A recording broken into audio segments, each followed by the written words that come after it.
Welcome back for another deep dive, and today we're going somewhere pretty dark. Yeah, this one's not for the faint of heart. We're talking medieval punishments, Ooh, yeah. and I think a lot of people have heard of some of the really famous medieval torture methods, Right. like the rack and the Iron Maiden. Yeah. But today we're going to focus on one that's maybe a little more obscure, A little less well known. but I think equally disturbing, Definitely. and that is the donkey punishment. Yeah, the donkey punishment is particularly interesting, I think, because it's not just about physical pain. Right. It's about humiliation. It's about really breaking someone's spirit as much as their body. So let's set the scene for our listeners. Okay. We're in a medieval town square. You know, imagine it's bustling with activity. You've got people going about their daily lives. Merchants hawking their wares. Yeah, exactly. And but there's this palpable tension in the air Right. because everyone knows what's about to happen. Yeah, they're gathering for something. They're gathering for a public punishment. A public punishment right in the center of the square. There's this makeshift stage set up. Right. Not for a performance, but for something far more sinister. Yeah, and into this, tense atmosphere, Yeah. they bring the accused. Right. It could be a man or a woman accused of any number of crimes. Right. And maybe they stole something. Maybe they spoke out against the authorities. Maybe they were caught in an act that was considered immoral. Exactly. And so the crowd watches with this mix of kind of morbid curiosity and fear in their eyes because they know it's coming. Right. They've probably seen this before. They've seen it before, and then it's revealed the punishment. The donkey punishment. And this wasn't just, like a slap on the wrist or something. This was a spectacle. This was meant to inflict agony and shame. Yeah, and the device itself sounds deceptively simple. Okay. It's essentially a sharp wooden beam Okay. shaped like a donkey. Oh. But the simplicity of the device really belies the brutality of its purpose. So how did it work? So the victim, stripped naked for everyone to see. Oh my gosh. Was forced to straddle this wooden donkey, the sharp edge digging deep into their flesh. I can't even imagine. And then, as if that wasn't bad enough, often to make the torture even more unbearable, they would add stones to the victim's feet, Oh, God. increasing the weight, pulling them down onto that agonizing edge. That is awful. It's like almost too gruesome to even think about. It is, but it's important to remember that the physical pain was only part of the punishment. Right. The real cruelty was in the public nature of it. Right. Imagine the humiliation of being exposed like that. Yeah. Your suffering laid bare for everyone to see and to judge. It's like they're trying to erase the person's humanity altogether. Exactly. The goal wasn't just to punish the individual, but to completely break them. Right. And to make an example of them for everyone else. Yeah. And that's where the psychological torture really comes in. So the donkey punishment was as much about sending a message to the community as it was about, punishing the individual. Absolutely. It was a very public and very brutal way of saying, this is what happens to those who defy the rules. Yeah, it's really a chilling reminder of how justice was often meted out in the Middle Ages. It is. But before we go too deep into the historical context, I think it's worth, spending a little more time unpacking the mechanics of this punishment. Yeah, let's do that. How did it actually work in practice, and what were some of the variations that were used? Absolutely. So, last time we left off, we were starting to sort of grasp the sheer brutality of this medieval torture method. Yeah. And, it's easy, I think, for us today to look back on something like this with a sense of horror and judgment. Right, definitely. But I think it's crucial to remember that these punishments weren't just arbitrary acts of cruelty, Of course not. They were deeply rooted in the social and religious and political norms of the time. Exactly. They were a product of their time. So to really understand the donkey punishment, we need to kind of delve into the broader context of medieval society. What was going on that made something like this not only possible, but accepted. Right. And I know you've talked about how social hierarchy was a key factor here. Yeah, medieval society was incredibly rigid in its structure. At the top you had the king, Right. followed by nobles and clergy, and then the commoners. Right. And each level had its place and its duties and its expectations. And any deviation from that strict social order was seen as a threat. Exactly. Maintaining that hierarchy was absolutely paramount. Right. And punishments, like the donkey, served as a very stark warning against stepping out of line. So it wasn't just about punishing the individual, it was about reinforcing the existing power structure. Exactly, by publicly humiliating someone who dared to challenge the norms. Right. They were sending a message to everyone else. Don't even think about it. Don't even try it. Right. And you've also mentioned how religion played a significant role in shaping medieval justice. Absolutely.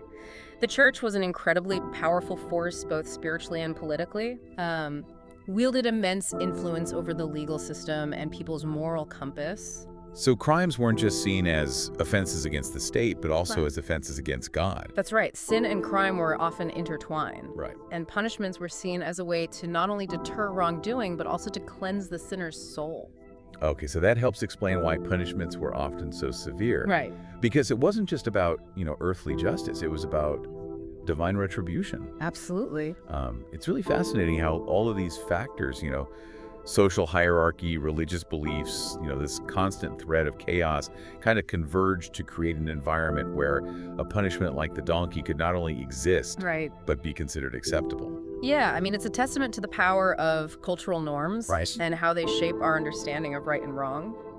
So while we might find it abhorrent today in the context of medieval society, the donkey punishment was actually a logical, even necessary tool for maintaining order and enforcing, what they perceived as justice. It's a sobering thought, isn't it? It really is. It makes you really appreciate how far we've come in terms of our understanding of human rights and the purpose of punishment. It does, but it also serves as a reminder that we're not that far removed from such a mindset.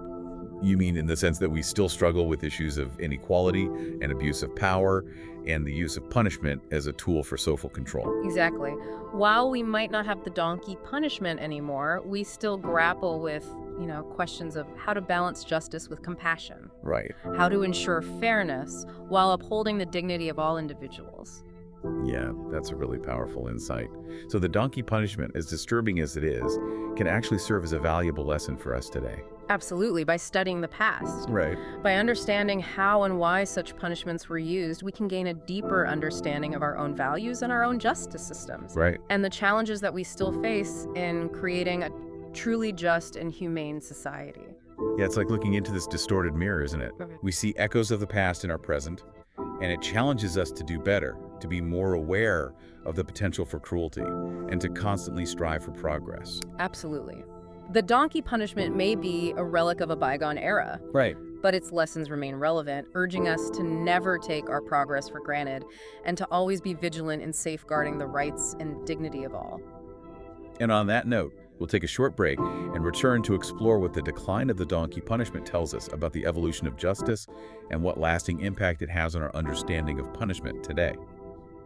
Welcome back to our deep dive into the donkey punishment. We've explored its brutality and its historical context and how it reflects the complexities of medieval justice. But as we kind of turn to the decline of this horrific practice, what lessons can we draw from its eventual disappearance?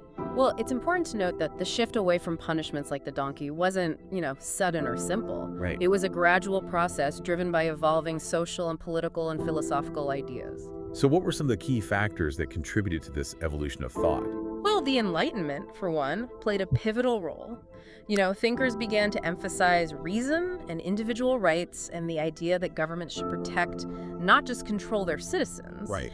And this led to calls for more humane and rational approaches to justice. So instead of just inflicting pain and fear, there was this growing belief in the possibility of reforming criminals and reintegrating them into society. Exactly. It seems like these changing ideas about human nature and the purpose of punishment were really starting to decode. They were, and this shift in thinking led to concrete reforms in legal systems across Europe, Right. Torture was gradually outlawed, due process rights were expanded, and the focus of punishment shifted from retribution to rehabilitation. So the decline of the donkey punishment wasn't just about abandoning a particular method, it was about a fundamental shift in our understanding of justice itself. Precisely, it reflects a growing recognition that even those who commit crimes deserve to be treated with a basic level of dignity and respect.